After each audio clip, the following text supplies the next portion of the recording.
Bismillahirrahmanirrahim. Kita lanjutkan untuk video ini untuk penghitungan chi-square secara manual dengan Excel. Nah, kita lihat dulu rumusnya. Di sini ada O. O itu observe, artinya dari data yang kita observasi. Kemudian E itu adalah data expected. Expected itu maksudnya data yang nanti akan di-generate dengan distribusi yang menjadi hipotesis kita. Kalau tadi hipotesis kita, data kita itu mengikuti distribusi Poisson, maka nanti nilai E itu nanti adalah data yang di-generate dari nilai yang mengikuti distribusi Poisson. Nah, apa nilai yang dipakai di sini adalah nilai frekuensinya. Nah, Anda bisa lihat kembali soalnya di atas.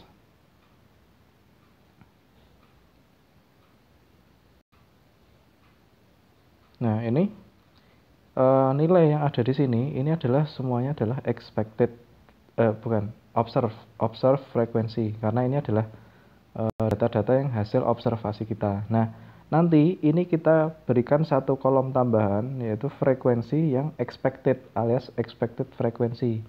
Cara dapat nilainya dari mana, itu nanti kita lihat atau kita generate dari distribusi Poisson. Nah, untuk konsep di sini, Anda coba baca kembali konsep dari PDF.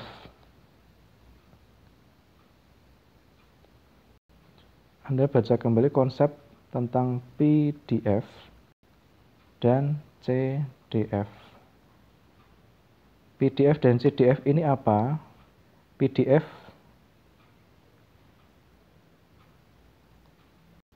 PDF adalah probability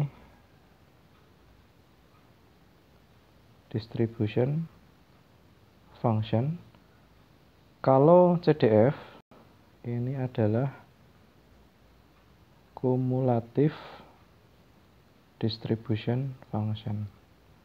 Jadi sebenarnya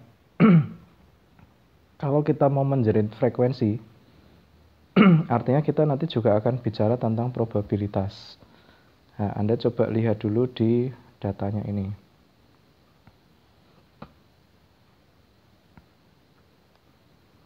Oke, kedatangan 0 sebanyak 0 terjadi 12 kali selama 100 kali pengamatan. Ini kan totalnya 100. Artinya ini nanti akan ada nilai probabilitasnya. Ini probabilitasnya kan berarti 12 per 100. Nah, ini adalah probabilitas yang dari hasil observasi. Nah, nanti distribusi Poisson itu juga dia punya grafik sendiri, dan ini menunjukkan seberapa besar nilai probabilitas untuk setiap nilai X. Jadi kalau X-nya 0, nanti berdasarkan distribusi Poisson itu probabilitas kemunculan X itu berapa. Jadi nanti kita punya expected probability. Probability dulu berapa? Kalau ini kan 12 per 100, mungkin di sini 1 per 100. Nah, 1 per 100 nanti kita mau generate ke expected frekuensi. Nah, artinya kalau kita tadi total ada 100 kali pengamatan, berarti probabilitas dikali dengan total berapa kali pengamatan nanti akan menghasilkan frekuensi. Sama, kini peluangnya 12 per 100. Kita lakukan pengamatan selama 100 kali. Artinya frekuensinya berapa? Yaitu 12 per 100 kali 100. Seperti itu. Jadi tinggal dibalik aja. Oke, jadi probabilitas sama dengan frekuensi dibagi dengan total frekuensi. Nah, tinggal dibalik-balik aja nanti. Oke, ini untuk awalannya.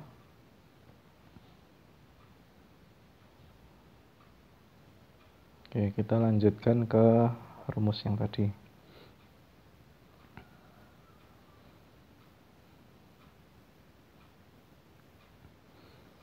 Nah, perlu diingat, ini expected frequency. Nah, ini muncul lagi nih.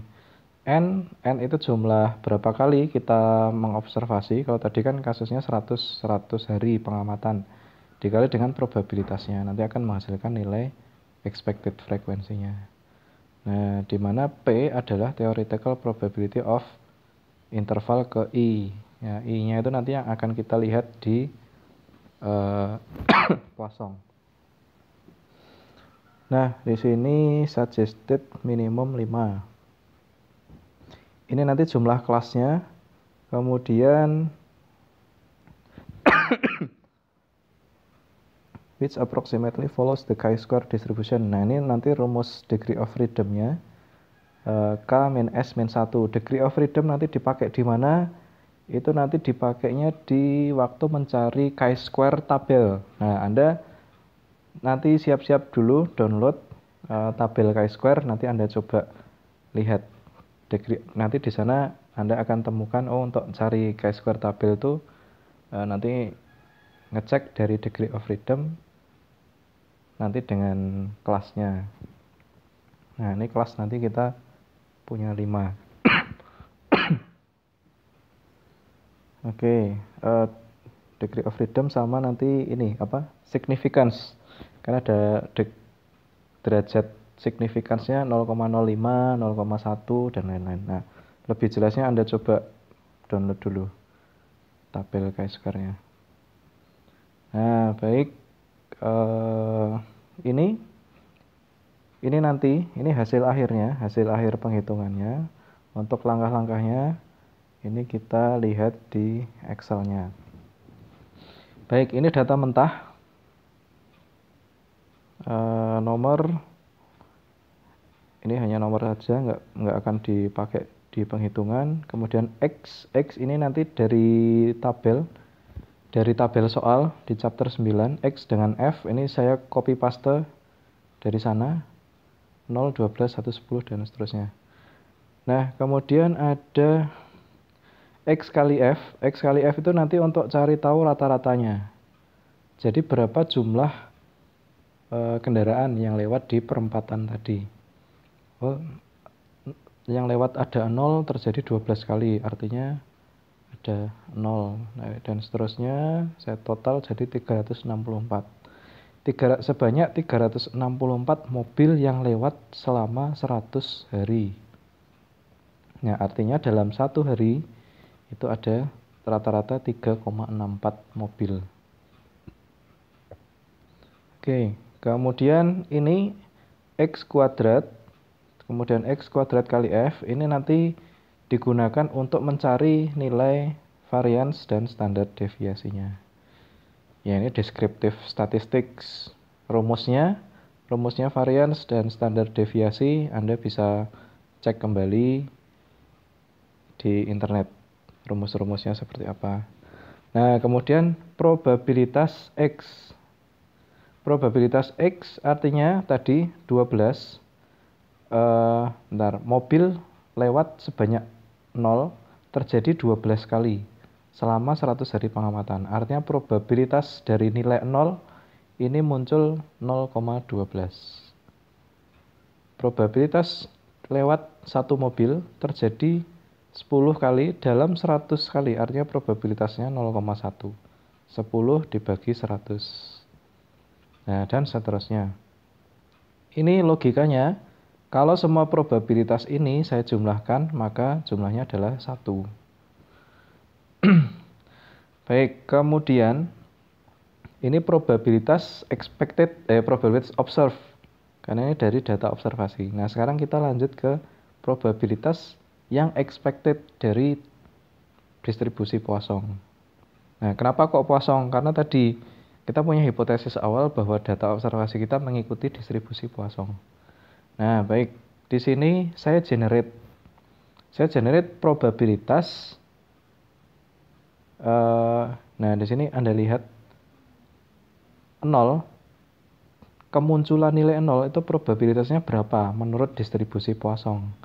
Nah, Anda lihat rumusnya, saya pakai Poisson.dis, kemudian ini saya masukkan nilai 0-nya, karena pengen dicari tahu ini probabilitasnya berapa. Kemudian C16 saya kunci, C16 itu min. Karena distribusi Poisson itu menggunakan parameter, yaitu parameter rata-rata. Min-nya saya masukkan. Kemudian false. Oke. Nah, baik, kemudian kita lanjutkan sampai ke bawah.